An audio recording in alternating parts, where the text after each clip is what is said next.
Hello, नमस्कार प्यारे बच्चों। मैं Vijay Bansal, math lecturer, Jakhal block, district Fatehabad से, हरियाणा एजुकेशन डिपार्टमेंट। आज हम अपनी मैथ की क्लास के अंदर कुछ सीखेंगे प्यारे बच्चों। जो आज हम स्टार्ट करेंगे, हमारे पास हमारा चैप्टर थर्ड क्लास 10th का pair of linear equation in two variables. ठीक है, लीनियर इक्वेशंस के बारे में आप जानते हैं। लीनियर मतलब जिसके अंदर हमारे पास जो भी वेरिएबल की इक्वेशंस होगी, जैसे मान लीजिए A X plus B equal to zero. ठीक है, ये हमारे पास लीनियर पॉलिनोमियल बन गई। इक्वल टू जीरो रखने के कारण इसको हमने इक्वेशन कह दिया। इसके अंदर हमारे पास क्या होता था, एक वेरिएबल होता था। ठीक है, यहाँ हमें जो पढ़ना है वो टू वेरिएबल्स के अंदर पढ़ना है। मीन्स एक्स के साथ साथ आपने एक वाई वेरिएबल भी ले लिया और एक साथ में कॉन्स्टेंट टर्म्स हम ले लेते हैं। ठीक है, ये हमारी जो स्टैंडर्ड फॉर्म बन जाती है लीनियर इक्वेशंस की इन टू वेरिएबल्स के अंदर। ठीक है, अब हमारे पास इन्होंने बात की है पेयर की। पेयर मतलब कि दो लेनी है आपको। जैसे A X plus B Y plus C हो गया। मान लीजिए मैं इनको A one B one C one कह देता हूँ, तो दूसरी A two X plus B two Y plus C two equal to zero. ठीक है, ये हो जाएगी। हमें पेयर की क्यों जरूरत पड़ी? क्योंकि यहाँ से अगर आपको एक्स की वैल्यू निकालनी है, ठीक है, तो आप क्या करेंगे, A X equal to plus B equal to zero है, तो यहाँ से A X equal to minus B, so X minus B by A बन जाएगा आपके पास। ठीक है, तो आपके पास वैल्यू आ गई आपकी। लेकिन यहाँ टू वेरिएबल है और दो वेरिएबल होने के कारण हमें जो इक्वेशन है, कम से कम टू हमारे पास इक्वेशन होनी चाहिए, तभी हम एक्स और वाई की वैल्यू को सॉल्व कर सकते हैं। ठीक है, अब इनके अंदर क्या सॉल्व करके क्या रिजल्ट्स मिलेंगे, क्या क्या किस किस टाइप के आपके रिजल्ट्स आ सकते हैं, उनके बारे में बात करते हैं। जैसे मान लीजिए हमारे पास कोई दो लीनियर इक्वेशन है, जैसे हमने बात ये मानी है। ठीक है, इनके जो एक्स और वाई के जो कोफिशिएंट्स हैं, ये इनके बीच के रिलेशन देखने होते हैं आपको। एक्स के कोफिशिएंट्स, वाई के कोफिशिएंट्स ऐसी, और ऐसी आपके कांस्टेंट कोफिशिएंट्स। ठीक है, आप तीनों की वैल्यू निकालते हैं। अगर तीनों में आपके पास पहले दोनों रिलेशन आपस में इक्वल ना आए, इट मीन्स आपके पास ये क्या बनता है, यूनिक सोल्यूशन बनता है। इनके लिए क्या होता है, यूनिक सोल्यूशन होगा। यूनिक सोल्यूशन का मतलब क्या हुआ, आपके पास जैसे जनरल इक्वेशन थी A X plus B equal to zero, तो X equal to minus B by A आया। मीन्स अगर आप ग्राफ बनाते हैं, ठीक है, तो मान लीजिए यहाँ पर एक्स की वैल्यू माइनस बी वाई ए है, तो ये आपके पास ग्राफ की लाइन बन जाती थी। वन वेरिएबल के अंदर तो डॉट बनता था, और टू वेरिएबल के अंदर आपके पास पूरा पूरा ये लाइन वाई एक्सिस के पैरेलल बन जाती थी हमारे पास। अब क्योंकि यहाँ पर एक्स और वाई दो वेरिएबल हो गए, ठीक है, तो आपके पास बननी तो एक लीनियर इक्वेशन के कारण। आप जैसे जानते ही हैं ग्राफ के अंदर, सेकंड चैप्टर के अंदर भी हमने अपनी क्लास 10th में पढ़ा है, 9th में भी हम इसके बारे में काफ़ी ज़्यादा स्टडी कर चुके हैं। लीनियर इक्वेशन के कारण बनेगी तो एक लीनियर आपकी एक स्ट्रेट लाइन ही। ठीक है, एक स्ट्रेट लाइन बनना है। लेकिन क्या चीज़ है, क्योंकि दो होगी तो दो स्ट्रेट लाइंस बननी है आपकी। और यूनिक सोल्यूशन का मतलब क्या हुआ कि आपके पास दो लाइन इस प्रकार से इंटरसेक्ट करेंगी कि उनमें कम से कम एक पॉइंट ऐसा होगा जो आपकी दोनों इक्वेशन को सेटिस्फाई करेगा।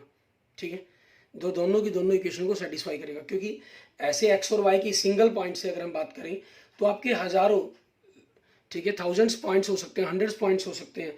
आप मिलियंस पॉइंट्स निकालना चाहे वो वैल्यू निकाल सकते हैं। लेकिन दो के बारे में अगर आप बात कर रहे हैं, दोनों के अलग अलग तो हो जाएंगे मिलियन पॉइंट्स, लेकिन कॉमन पॉइंट्स उनके अंदर एक ही बनेगा, यूनिक सोल्यूशन जिसको कहेंगे हम। ठीक है, और उसमें रहेगा आपके पास रिलेशन उनके अंदर खास होना चाहिए कि आपके पास जो एक्स और वाई के कोफिशिएंट्स हैं, उनकी रेशो आपके नॉट इक्वल होनी चाहिए। और अगर हम इनके ग्राफ की बात करें, ठीक है, ग्राफ क्या होगा आपका, इंटरसेक्टिंग लाइन्स होगा। क्लियर, ये चीज़ इसके अंदर आपकी हमेशा रहेगी। उसके बाद अगर आपके दो इक्वल्स हो और थर्ड रेशो इक्वल ना हो, ठीक है, तो जो ग्राफ की दो लाइंस बनेंगी आपके पास, वो दो पैरेलल लाइंस बनेंगी।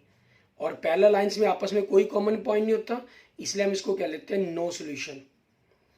और अगर आपके पास तीनों ही रेशो इक्वल आ जाएं, ठीक है, तीनों रेशो इक्वल हो जाएं, तो आपके पास ये क्या बनेगी, एक लाइन बनेगी, कंसाइनेंट लाइंस बनेगी आपके पास। और इसके अंदर आपके पास क्या हो जाएगा, इनफाइनेट मैनी सॉल्यूशंस लिखेंगे हम इसको, इनफाइनेट मैनी सॉल्यूशंस। ठीक है, दोनों के लिए फिर आपके पास सेम लाइन बनती है आपकी। अब इसी चीज़ के ऊपर हमने बात करनी है। ठीक है, इसी को देखेंगे हम कि किस प्रकार से हमने इनको सॉल्व करना है और कैसे इसके पॉइंट्स निकालने हैं। ठीक है, उनके बारे में सारा कुछ देखना होगा हमें। अब आपके पास जैसे इसके अंदर हमने बात कर दी, ये लेकिन आपस में क्या होगी लाइंस, अगर इसकी बात करें, ये आपकी होगी इंटरसेक्ट लाइंस। ठीक है, और ये क्या होगी आपकी पैरेलल लाइंस, और ये क्या हो जाएंगी आपकी कोइंसिडेंट लाइंस। ठीक है, क्लियर। और इनके ये आपके पास एक यूनिक सोल्यूशन मतलब एक पॉइंट पर आपका वो आपस में इंटरसेक्ट कर रही हैं, वही आपका 1 पॉइंट इसका सोल्यूशन है। 1 पॉइंट पर मतलब इसमें कोई पॉइंट ऐसा होगा ही नहीं, इसके अंदर इनफाइनेट मैनी पॉइंट्स बन जाएंगे आपके पास, जिनके ऊपर आप ये लाइंस साइड करेंगी।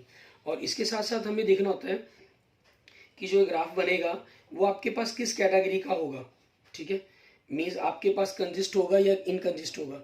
जब भी आपके पास एक्स के या वाई के सोल्यूशन आते हैं, वो चाहे 1 सोल्यूशन हो चाहे इनफाइनाइट सोल्यूशन हो, तो इसको हम बोलते हैं हमारे पास कंजिस्ट, मीन्स सोल्यूशन इसके कंजिस्ट करते हैं,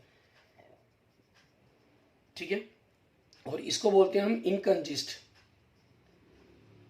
सॉरी ये तो इसके अंदर भी सोल्यूशन है, कंजिस्ट हो गया आपके पास, ठीक है। और ये जिसके अंदर नो सोल्यूशन है, ये आपका क्या हो गया, इनकंजिस्ट हो गया, ठीक है। ये आपके पास इनकंजिस्ट हो जाएगा आपका, क्लियर। इस तरीके से हमें इनके बारे में सारा सिस्टम देखना होगा, इनके बारे में पॉइंट्स के बारे में बात करनी होगी हमें, क्लियर। मीन्स आपके पास ये दोनों ही कंजिस्ट पेयर ऑफ इक्वेशंस कहलाएंगे और ये आपका ये इनकंजिस्ट पेयर ऑफ इक्वेशन कहलाएगा। इसके अंदर क्योंकि आपके सॉल्यूशंस मैनी बनते हैं, तो इसके लिए आपके पास एक डिपेंडेंट, ठीक है, कंजिस्ट के साथ साथ डिपेंडेंट वर्ड का भी यूज़ किया जाता है, डिपेंडेंट पेयर ऑफ इक्वेशंस, ठीक है, ये वर्ड भी यूज़ किया जाता है इसके लिए, क्लियर। अब इसी चीज़ का ये आपके पास जो मैटर है ये काफ़ी इंपॉर्टेंट है हमारे पास, हमारे एक एक नंबर के क्वेश्चंस के अंदर, मार्क्स के अंदर हमारी काफ़ी हेल्प करता है। अब इसके अंदर हम क्या करेंगे, अब इसी पर क्या चीज़ है, क्यों हमें इन लीनियर इक्वेशन की जरूरत पड़ती है, ठीक है, उसके बारे में हम छोटी सी एक जर्नल बात करते हैं, फिर उसके अकॉर्डिंग हम अपने क्वेश्चंस को देखेंगे। मैं छोटी सी पहली डालता हूँ, उसके साथ साथ हम क्वेश्चंस देखते हैं। मान लीजिए आपके पास, आप एक ऐसे जगह पर चले जाते हैं, एक ऐसी पार्क के अंदर जाते हैं मान लेते हैं हम, ठीक है, जहां आप अगर हेड की काउंटिंग करते हैं तो आपको 50 मिलते हैं, ठीक है, और जब आप लेग्स की काउंटिंग करते हैं तो आपको 144 मिलते हैं, ठीक है। जस्ट हमने लेट कर लिया, आप कुछ भी ले सकते हैं स्टेटमेंट में, ऐसा कुछ नहीं है, ठीक है। हेड काउंट किए तो 50 हुए, लेग्स काउंट किए तो 144 हुए आपके पास, ठीक है। अब इन, और ये थे कौन से जानवर वहाँ पर, अगर हम वहाँ इन बात करें कि कौन कौन थे वहाँ पर, आपको persons means man women children, इस टाइप के अंदर हम कह लीजिए, हम मैन वुमेन, ठीक है, और चिल्ड्रंस, ठीक है, जिनकी आपको क्लियर है कि 2 लेग्स होती हैं, ठीक है। और ऐसे ही वहाँ पर कुछ डॉग्स भी थे, ठीक है, डॉग्स वॉक कर रहे थे, लोग अलग अलग लोग थे जो वहाँ पर लेकर आए हुए थे घूमने के लिए। और आपको पता है मतलब कि वहाँ पर मैंने जब पर्सन्स की बात कर दी, डॉग्स की बात कर दी, आपको क्लियर है कि पर्सन्स की 2 लेग्स होती हैं और डॉग्स की 4 लेग्स होती हैं, ठीक है। अब इस हिसाब से आपको बताना है कि बताएं कि वहाँ कितने पर्सन वॉक कर रहे थे और कितने डॉग्स घूम रहे थे, ठीक है। अब आपके पास सोचने का तरीका अलग अलग हो सकता है। जनरल आप जैसे सोच सकते हैं कि जैसे डॉग्स हैं आपके पास, ठीक है, उनकी 2 आगे के पैर तो हो ही गए, तो सभी के हो जाएंगे, तो 50 हेड मीन्स इस मीन्स 100, ठीक है। 100 तो आपके पास डॉग्स 100 तो लेग्स कवर होगी, तो बाकी कितनी लेग्स है एक्स्ट्रा, 44 है, तो 44 एक्स्ट्रा किन की होंगी, वो तो डॉग्स की होगी। सो 44/2 इट मीन्स 22 तो क्या हो गए वहाँ पर, डॉग्स हो गई। तो 22 डॉग्स हो गए, तो हेड टोटल 50 है, तो पर्सन्स कितने होंगे, 28 पर्सन्स हो जाएंगे, ठीक है। यहाँ देखिए काउंट करके 50 आ रहा है, और लेग्स के हिसाब से काउंट करें 56, और इसको 4 से काउंट मल्टीप्लाई करें 88, तो आपके पास 144 बन रहा है, ठीक है। ये आपका एक मेथड हो सकता है सोचने का। दूसरा, आप पिक्टोरियल मेथड से सोच सकते हैं। आपने क्या किया, इनको कुछ पिक्चर्स ड्रॉ कर ली, ठीक है, जितना भी आपके पास मन किया, क्लियर। आपको 50 हेड किए गए हैं, तो 50 हेड आप बना सकते हैं इसके अंदर। 1 2 3 4 5 6 7 8 9 10, 1 2 3 4 5 6 7 8 9 10, 10 आपके पास ही हो गए जैसे, ठीक है। आपने देखा कि सभी की 2 लेग्स तो होंगी ही होंगी, ठीक है, 2 लेग्स आप निकाल सकते हैं। उसके बाद बाकी बची कितनी, 44 लेग्स, वो निकाल रहे हैं आप यहाँ पर। 4 6 8 10 12 14 16 18 20 22 24 26 28 30 32 34 36 38 40 42 44, तो ऐसे कितने पर्सन्स बने आपके पास ही, ये 22 बन गए, और बाकी कितने बच गए आपके पास, 28 बच गए। आपने इस तरीके से सोच लिया। और दूसरा एक मेथड हमारे पास यहाँ बन सकता है आपका ये लीनियर इक्वेशंस वाला। हम लेट कर लेते हैं पर्सन एक्स है, डॉग्स वाई है, तो एक्स प्लस वाई दोनों का टोटल हेड के हिसाब से 50 हो गया, ठीक है। और उसके बाद एक डॉग्स के 2 लेग्स होंगी, सॉरी पर्सन्स की 2 लेग्स होंगी तो 2x हो जाएगा, और डॉग्स की 4 लेग्स होंगी तो 4y हो जाएगा 144। ये आपकी फर्स्ट इक्वेशन, और यहाँ से x plus 2y equal to 72, आपने 2 से डिवाइड कर दिया इनको। ठीक है, आप रेशियो चेक करना चाहें तो 1/1, और यहाँ से y की 1/2, ये नॉट इक्वल है, इट मीन्स आपके पास यूनिक सोल्यूशन होगा इसका। ठीक है, इट मीन्स क्या होगा, यूनिक सोल्यूशन होगा। इसके सिर्फ एक ही सोल्यूशन पॉसिबल है, आप चाहें कि कहीं सोल्यूशन निकालने की कोशिश करें तो वो पॉसिबल नहीं है इसके अंदर आपके पास। क्लियर। अब उसी तरीके से आपको क्या करना है, इनकी स्टेटमेंट्स बनानी है। आपको इसी टाइप के क्वेश्चंस मिलेंगे, ठीक है, उनकी स्टेटमेंट्स बनाएंगे, उनके चेक करने के लिए कहा जाएगा तो चेक करेंगे, ग्राफ बनाने के लिए कहा जाए तो ग्राफ बनाएंगे। कैसे हमने उनको सॉल्व करना होगा अब हम उन पर बात करेंगे। ठीक है, हमारे सिलेबस में हम इनको सॉल्व करने के अलग अलग कई मेथड्स स्टडी करेंगे। ठीक है, जिसके अंदर सबसे पहले हम ग्राफ मेथड के बारे में बात करेंगे, दूसरा हमारे पास सब्स्टिट्यूशंस मेथड के बारे में बात करेंगे हम। ठीक है, तीसरा हमारा एलिमिनेशन मेथड के बारे में बात की जाएगी, और चौथा क्रॉस मल्टीप्लिकेशन मेथड के बारे में बात करेंगे। ठीक है, अब इन पर हम स्टार्ट करते हैं हमारे पास कि किस प्रकार से हमें इन क्वेश्चंस को करना है। ठीक है, इसमें सबसे पहले हमारे पास जैसे एक्सरसाइज 3.1 लेते हैं, इसके अंदर आपको क्या कह रहा है, हर क्वेश्चन के अंदर अलग अलग कह रहा है। फर्स्ट क्वेश्चन है जैसे क्वेश्चन नंबर 1, हमें कह रहा है Aftab tales his daughter, Aftab ने अपनी बेटी से कहा 7 years ago, 7 साल पहले, I was 7 times as old as you were then also, तुम जितने साल की उस समय थी मैं तुमसे 7 times था, मीन 7 गुना था। also 3 years from now, अब से 3 साल के बाद, आई shall be 3 times as old you will be, आप जितने साल की हो जाएंगी मैं उससे आपसे 3 गुना होऊंगा। इज नॉट इंटरेस्टिंग, क्या ये इंटरेस्टिंग नहीं है। Represent this situation algebraically and graphically. अब हम क्या मान लेते हैं यहाँ पर, लेट आपके पास आफ्ताब्स प्रेजेंट एज, कि आज उम्र उसकी कितनी है, मान लेते हैं हम x ईयर्स है उसकी एज।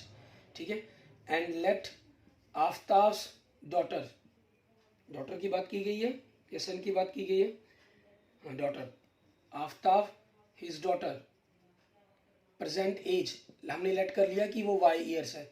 अब अकॉर्डिंग टू स्टेटमेंट उसने क्या कहा, 7 years ago, 7 साल पहले, तो जितनी आफ्ताब की उम्र थी बेटी की थी वो 7 year माइनस होगी, क्योंकि अगर आज मेरी उम्र 40 years है तो मैं 7 years पहले क्या था, ऑब्वियसली 33 का, एंड 3 years के बाद कितने का होगा, ऑब्वियसली 43 का। ठीक है, तो हमें इस प्रकार से इसको प्लस माइनस किया जाता है। मेरी, इन्होंने कहा कि आफ्ताब की एज उसकी डॉटर की एज से 7 times थी, 7 times मीन 7 times कर दिया, वो आपस में क्या था, इक्वल। तो यहाँ से x minus 7y minus 49, x minus 7y minus 49 plus 7, x minus 7y minus 42, आपकी फर्स्ट इक्वेशन आ गई। क्लियर। ऐसे ही हम सेकंड करते हैं अकॉर्डिंग टू स्टेटमेंट हमारे पास, इसमें क्या कहा, 3 years लेटर, x प्लस 3, 3 साल आपके पास ऐड हो जाएगी।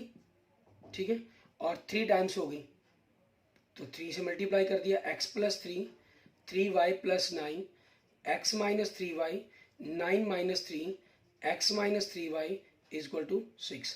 ठीक है, अब हमें क्या करना है, इनका ग्राफ ड्रॉ करना है। क्लास 9th में आप 4th चैप्टर के अंदर, ठीक है, ऑलरेडी ग्राफ ड्रॉ करना सीख चुके हैं।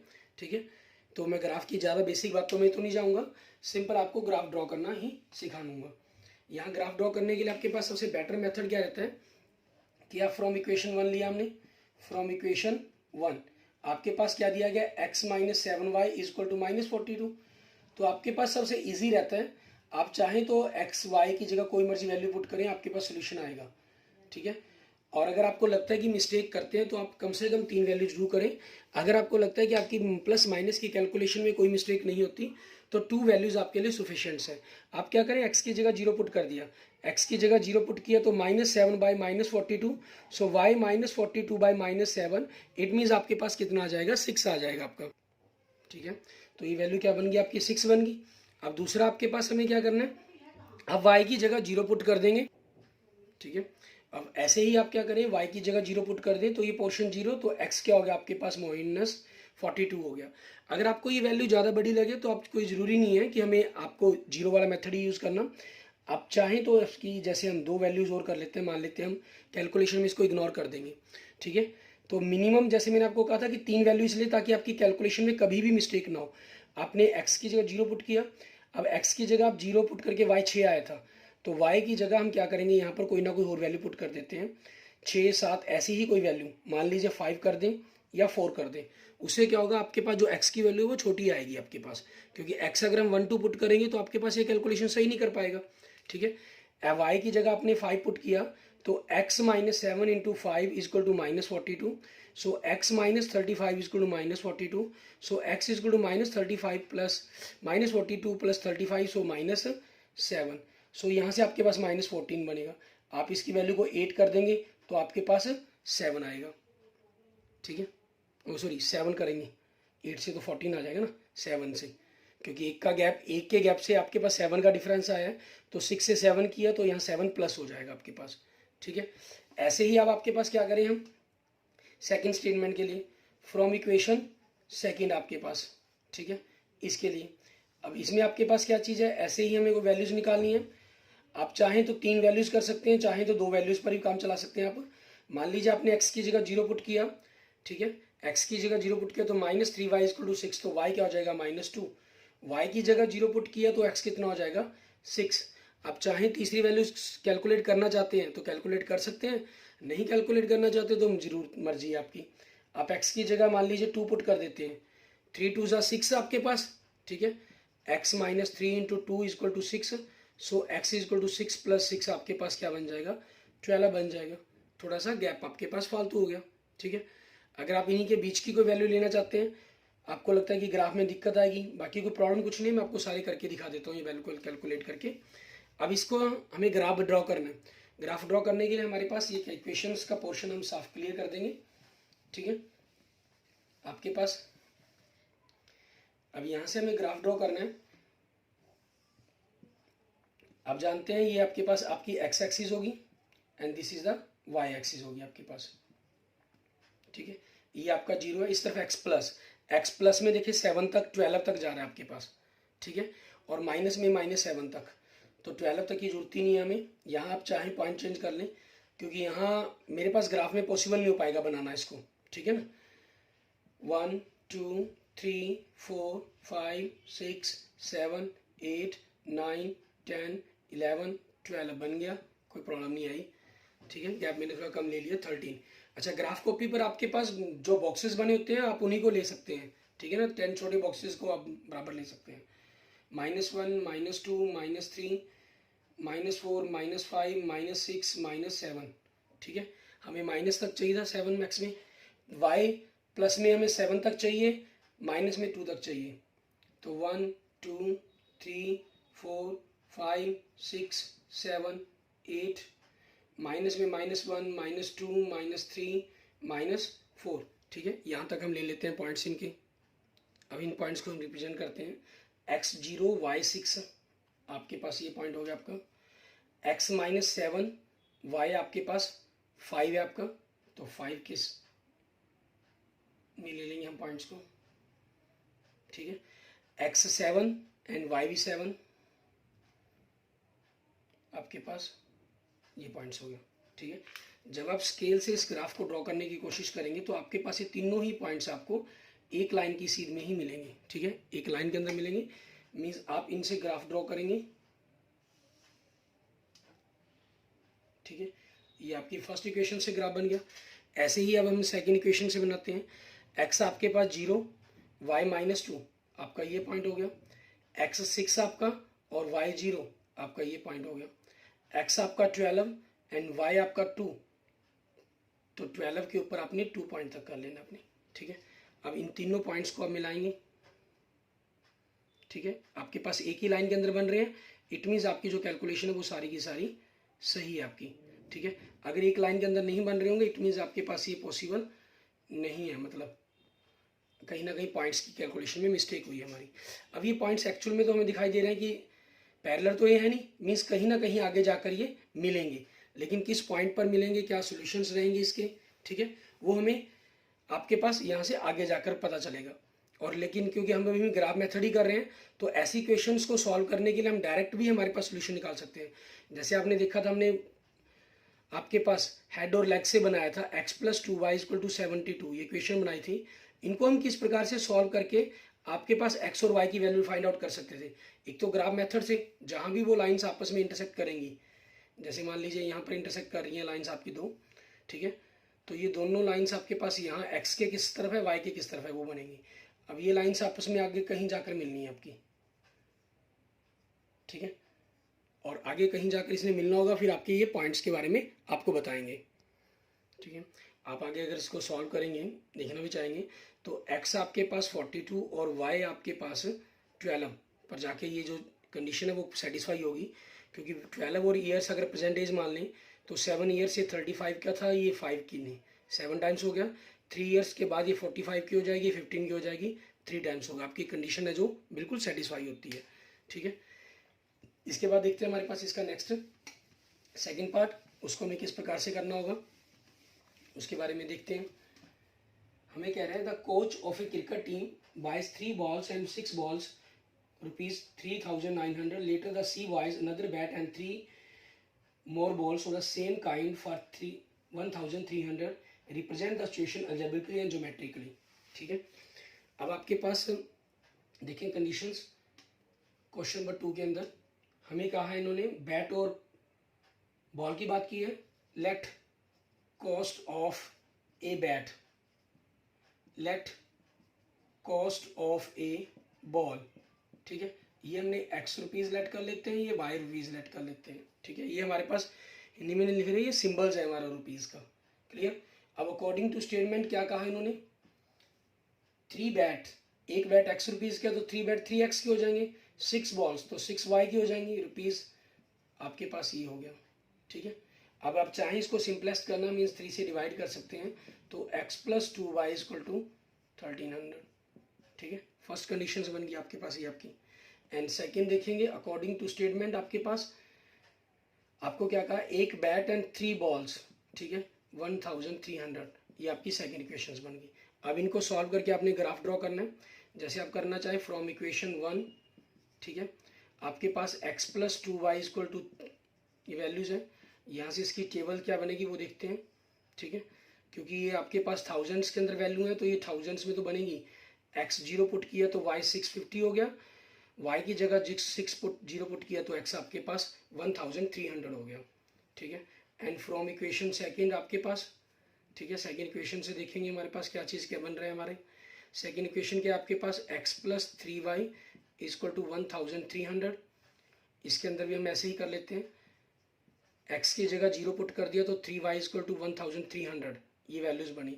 ये क्या बनेगी आपके पास, अप्रॉक्सीमेट 433.33, और y की जगह 0 पुट कर दिया तो x आपके पास कितना बन जाएगा, 1300, ठीक है।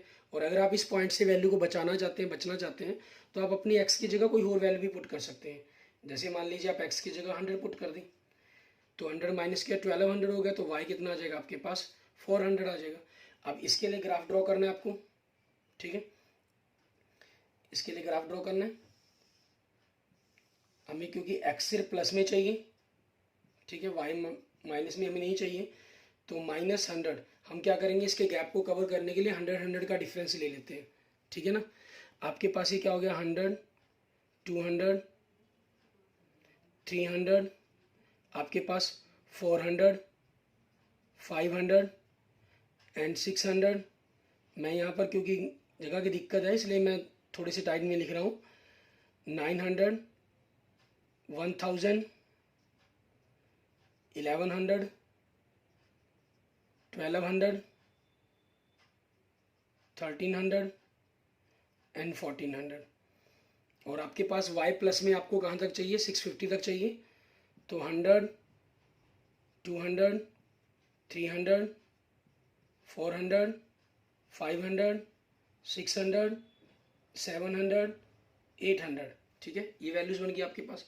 अब इन्हीं की चीज़ के अकॉर्डिंग देखेंगे, हमारे पास x की वैल्यू 0 है तो y 650 है, मीन्स आपके पास ये हो गया पॉइंट। x आपके पास 1300 है तो y 0 है आपके पास, ये पॉइंट हो गया। अब इन दोनों को मिलाते हुए हमने ग्राफ की लाइन ड्रॉ कर देनी है, ठीक है, ये हमने पॉइंट्स मिलाया और ग्राफ की लाइंस ड्रॉ होगी आपके पास। ये फर्स्ट इक्वेशन के लिए आ गया। सेकंड के लिए x 100 है तो y 400 है आपके पास, और दूसरा पॉइंट आपके पास ये सेम ही है, ठीक है। मीन्स अब इन दोनों पॉइंट से क्रॉस करती हुई लाइन ड्रॉ कर देनी है हमने।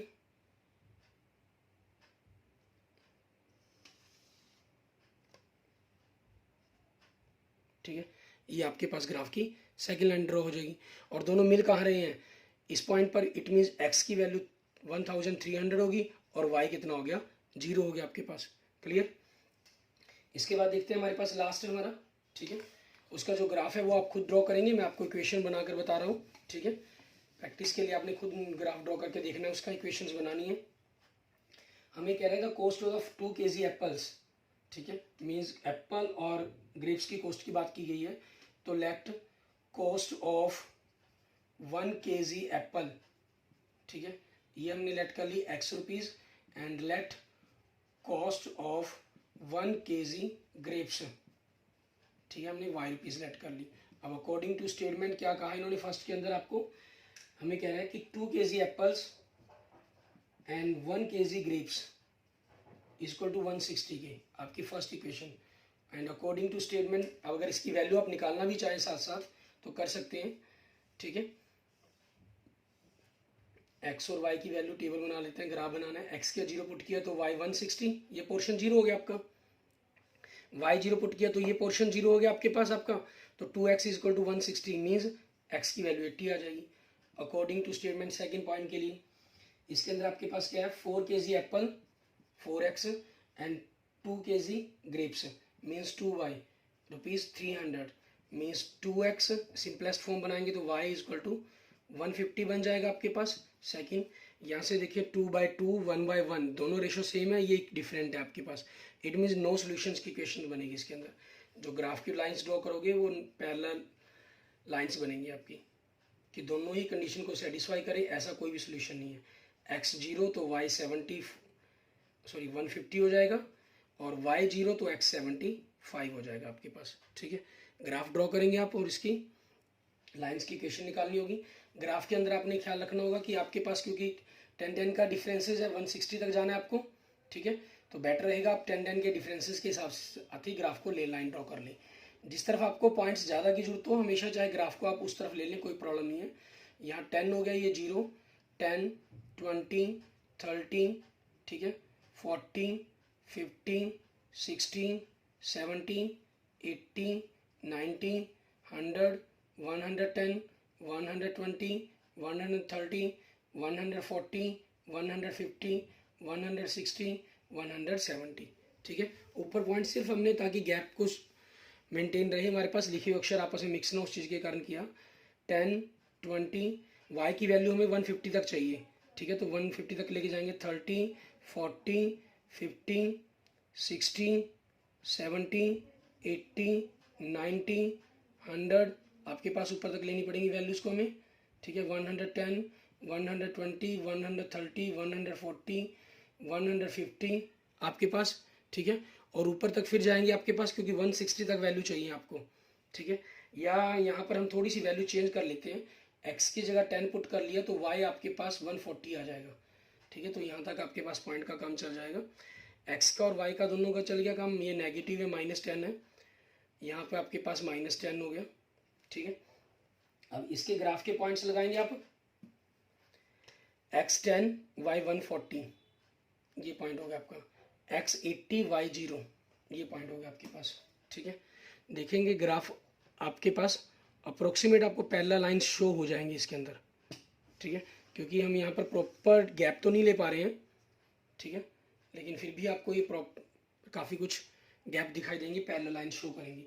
और दूसरा देखेंगे x आपके पास 0, ठीक है, y 150 1 मीन्स ऊपरला पॉइंट हो गया आपके पास, ठीक है। और दूसरा आपके पास x 75 मीन्स 80 के साथ आपके पास पॉइंट नीचे की तरफ आ जाएगा, ठीक है। ग्राफ कॉपी पर जब आप करेंगे तो लाइन नीचे की तरफ बनती हुई दिखाई देगी आपको।